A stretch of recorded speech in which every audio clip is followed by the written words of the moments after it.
сайн байцгаана уу? Ойр шинэ хичээлээр уулзах юм байна. Өнөөдөр хэдүүлээ комплекс тоо гэдэг хичээлийн 1-р хичээлийг лаад үзэх болно.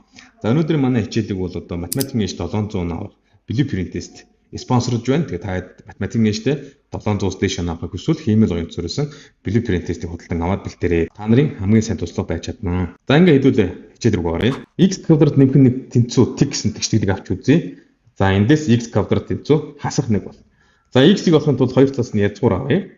За тэгэх юм бол x квадратаас язгуур авбал модултай гараад x тэнцүү нэмэх хасах гэж хоёр сална тийм ээ. За тэгээд язгуур дор явах нь хасах нэг бол. За гэтэл язгуур дор хасах нэг гэдэг бол өөрөө бодит тоон шийдвүү. За эндээс нэг асуулт гарч ирж байна л да. Тэгэхээр ямар тооны квадрат ер нь хасах нэг гарах вэ? За квадрат зэрэг гэдэг бол өөрийг нь өөрөөр нь үржүүлнэ гэсэн үг тийм. Тэгэхээр өөрийг нь өөрөөр нь үржүүлэхэд хасах нэг байдаг тийм тоо олдох уу гэдэг асуулт эндээс уран гарч байна. За тэгэхээр хэдүүлээ нэгэн тодорхойлтыг авч үзье. Квадрат зэрэг нь хасах нэг байдаг тоог хуурмаг тоо гэд I гэж тэмдэглэе.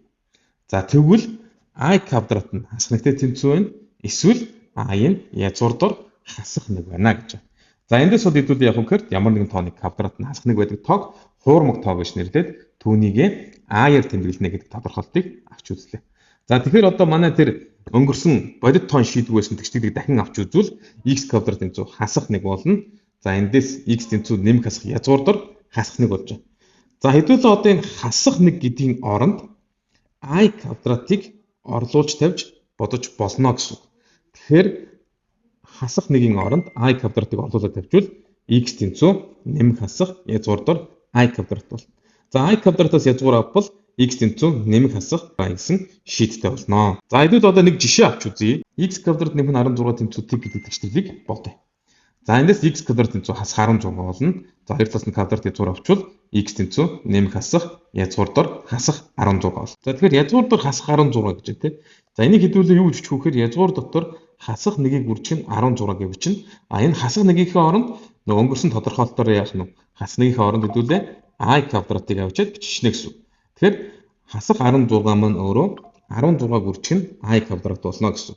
За 16-аас язгуур авбал 4 гарна, I квадрат язгуур авбал I гарна. Тэгэхээр манай x бол нэмэх хасах 4i гэсэн ийм шийдтэй байх нэ. За одоо багш та нараас нэг асуулт асууя. Тэгвэл язгуур дор хасах 2-ыг язгуур дор хасах 3 үржихээр хэд гарах вэ? За энэ дэр сурагчдын гаргадаг алдаа бол явах үхээр за язгуур дор 2 тоог шууд очиж үржүүлчихдэг. Язгуур дор хасах 2-ыг язгуур дор хасах 3 үржүүлвэл язгуур дор нэмэх 6 байна гэж бодоод байдаг.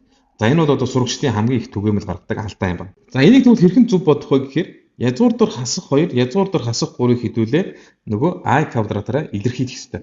Тэгэхээр язгуур дор хасах 2 гэдэг бол өөрөө язгуур дотор хасах 1-ийг үржих нь 2 гэсэн. За хэдүүлээ I квадрат нь хасах нэгтэй тэнцүү байдгийг санавал энэ бол язгуур дотор I квадратыг үржих нь 2 болно гэсэн. За язгуур авчих юм бол I язгуур дор 2. За яг үүнтэй адилаар язгуур дор хасах 3-ыг тооцоолох юм бол I язгуур дор 3 болно. За тэгээд I-ыг I-аар үржихээр I квадрат болно. Язгуур дор 2-ыг язгуур дор үржих юм бол язгуур дор 6 болно. Тэгэхээр энд дахин I квадрат нь хэдүүлээ хасах нэгтэй тэнцүү байдгийг санавал энэ хоёрын үржүүр хасах язгуур дор 6 гарна гэсэн. За эндээс хэдүүлээ цаашлаад I-ийн зэргүүдийг сонирхож үзье. За тэгэхээр I-ийн нэг зэрэг бол I өөрөө гарна. За тодорхойлцсоор бол I-ийн квадрат өөрөө хасах нэгтэй тэнцүү. За I-ийн куб бол хасах I-тэй тэнцүү байдаг байна.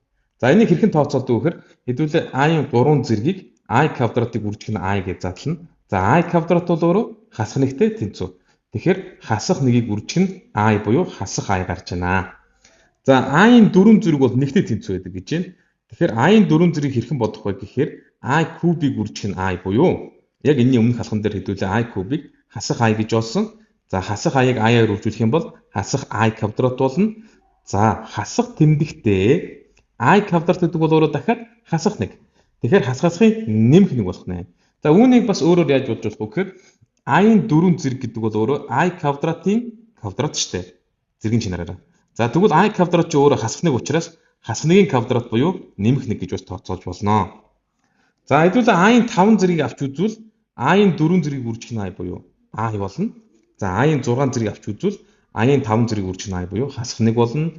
За I-ийн 7 зэргийг авч үзвэл хасах I болно. I-ийн 8 зэргийг авч үзвэл 1 болно гэсэн. За эндээс харах юм бол I-ийн зэргүүд нь дөрвөөр уйлж байгааг харж болж байна. Дөрвөөр уйлна гэдэг нь юу гэсэн үг юм гэхээр А-ийн 1 зэрэг бол А-ийн 5 зэрэгтэй адилхан байна. А-ийн 2 зэрэг А-ийн 6 зэрэгтэй адилхан байна. А-ийн 3 зэрэг А-ийн 7 зэрэгтэй, А-ийн 4 зэрэг А-ийн 8 зэрэгтэй адилхан байна. Тэгэхээр дөрвөөр уйлж байна гэдгийг ойлгож болно гэсэн үг. За тэгвэл эндээс ерөнхийд нь бид нар I гэдэг тооны ямар нэгэн зэргийг тооцохдоо энэ N гэдэг зэргийг дөрөвт хуваахад тэг үлдэгдэл өгдөг бол тэр зэрэг бол нэгтэй тэнцүү байна гэсэн үг. За дөрөвт хуваахад нэг үлдэгдэл өгдөг бол I-тэй тэнцүү байна. За дөрөвт хуваахад 2 үлдэгдэл өгдөг бол хасах нэгтэй тэнцүү байна. За дөрөвт хуваахад 3 үлдэгдэл өгдөг бол хасах I-тэй тэнцүү байна гэдээ яах нь тооцчихно гэсэн. За энд бол N нь өөрөө бүхэл тоо байна. За энэ дээр хэдүүлээ нэг 2 жишээ авъя. Нэгдүгürt нь I-ийн 2023 зэрэг. За тэгэхээр манай зэрэг бол өөрөө 2023 юм байна. Тэгэхээр 2023-ыг хэдүүлээ 4-тэй хуваачвал 55 ногдоод 3 үлдэж байна. За 3 үлднэ гэдэг чинь N-ийг 4-т хуваахад 3 үлддэг бол тухайн зэрэг бол өөрөө хасах I-тэй тэнцүү гэсэн. Тэгэхээр I-ийн 2023 зэрэг бол хасах I-тай тэнцүү байх нэ. За I-ийн хасах 544 зэргийг хэдүүлээ бодъё. За эндээс хэдүүлээ явах гэхээр I-ийн хасах 544-ийг зэргийн чанараар нэгийг хуваах нь I-ийн 544 зэрэг гэж бичиж чадна. За тэгвэл хэдүүлээ одоо энэ 544-ийг 4-т хуваach. Тэгвэл 136 ногдоод тэг үлдэнэ. За 4-т хуваахад тэг үлдэнэ гэдэг чинь I-ийн N зэрэг бол нэгтэй тэнцүү байна гэсэн. Тэгэхээр I-ийн 554 зэрэг бол нэгтэй тэнцүү юм байна.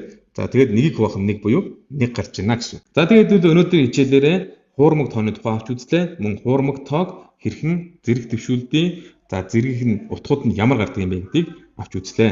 За тэгээд удахгүй 2 дахь хичээлээрээ уулзцгаая. За өнөөдрийн хичээл нь таалагдсан бол та нар лайкаа дараад, за мөн subscribe дараад share хийгээрэй.